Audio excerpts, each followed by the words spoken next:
প্রথমে কিনছেন লাচ্ছি বা কোমল পানীয়, তার সঙ্গে অজ্ঞান করার ওষুধ মেশাচ্ছেন। এরপর সাধারণ যাত্রী সেজে উঠছেন অটোরিকশায়। কিছু পথ অতিক্রম করার পর চালককে সেই লাচ্ছি ও কোমল পানীয় খাওয়াচ্ছেন। খাবারের কিছু সময় পর চালক অজ্ঞান হয়ে পড়লে তাকে আশপাশের মসজিদে রেখে রিকশাটি হাতিয়ে নিচ্ছে ছিনতাইকারী একটি চক্র। আর এভাবেই ছিনতাইয়ের শিকার হয়েছেন হাফিজ উদ্দিন। সংসারের ভরণ পোষণের একমাত্র আয়ের উৎস হারিয়ে দিশেহারা তিনি। আমি যখন যাই ওখান থেকে দুইটা জুস কিনছি ওখানে, বুঝছেন? জুস কেনার পরে ওখানে গেছে আমাকে জোর জবরদস্তি খাওয়াইতে হয়েছে। আমি তো অটোটা আমি লোন করে বা কিস্তি করে বহুত কষ্ট করে কিনে চালাচ্ছি সংসার।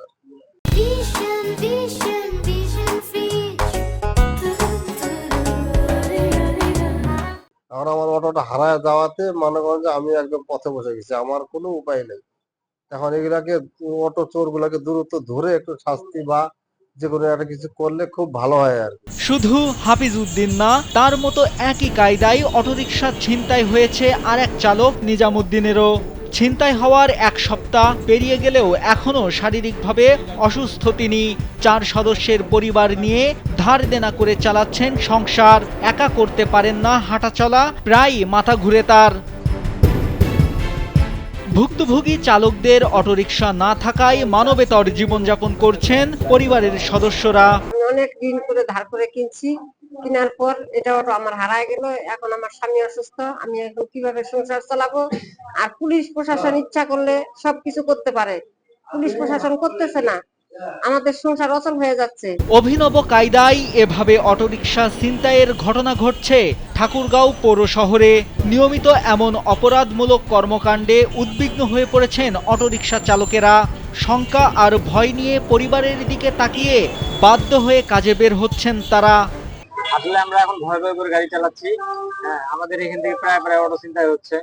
মনে করেন যে মনে করেন যে এমন ভাবে খাতির লাগাচ্ছে যে বোঝা যাচ্ছে না যে ওটা খারাপ লোক, মানে এটা কোনো বুঝার বুদ্ধি নেই, সাথে মহিলাও আছে। আমরা কিন্তু থানায় অভিযোগ দেই বা চেষ্টা করি আমরাও নিজেরাও, কিন্তু প্রশাসনের কাছে যখন অভিযোগ করি যদি কোনো সময় গাড়ির সন্ধান পাই সেক্ষেত্রে আমাদেরকে খবর দেওয়া লাগে, তখন ওনারা চেষ্টা করে, কিন্তু এর আগে ওনারা মানে চেষ্টা একটু কমই করে।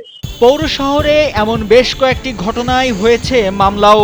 দ্রুত ছিনতাই চক্রের সদস্যদের আইনের আওতায় আনার কথা জানায় পুলিশ। এই সংক্রান্তে থানায় মামলা হয়েছে। আমরা সিসি ফুটেজের যে ছবি দেখেছি এটা দিয়ে তাদেরকে আইডেন্টিফাই করার চেষ্টা করছি। আমার বিশ্বাস যদি একজনকেও আমরা অ্যারেস্ট করতে পারি পুরো গ্যাংকে আমরা ধরতে সক্ষম হব, আমরা চেষ্টা করে যাচ্ছি। একই কায়দায় গেল এক সপ্তাহে 6টি ও 1 মাসে 22টি অটোরিকশা ছিনতাইয়ের ঘটনা ঘটেছে ঠাকুরগাঁও পৌর শহরে। রিকশা শ্রমিকদের এমন ছিনতাইয়ের কবল থেকে বাঁচাতে প্রশাসনের জোরদার তদারকির আহ্বান শ্রমিক নেতাদের। নাইমুল হাসিব, কালবেলা।